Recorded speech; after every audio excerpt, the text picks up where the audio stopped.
Mayaman ka nga, galing naman sa nakaw yung kayamanan mo. Makapangyarihan ka nga, may posisyon ka, pero ang dami mong tinapakan at inagrabyado para makarating kung nasan ka. Ang pangarap ba natin sa buhay ay magkaroon ng mataas na posisyon? Maging CEO ng gantong kumpanya? Maging negosyante na milyonaryo o bilyonaryo? Ang pangarap ba natin ay sumikat, magkaroon ng 1 million followers sa TikTok? Ang pangarap ba natin ay magkaroon ng mataas na posisyon at maging makapangyarihan?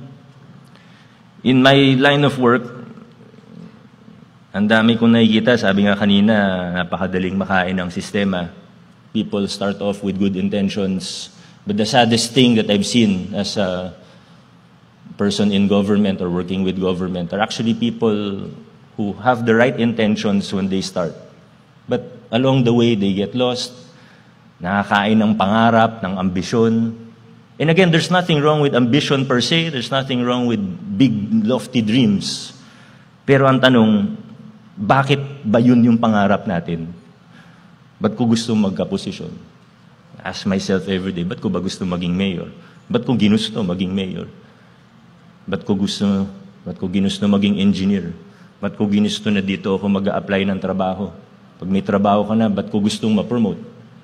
Ano bang meron?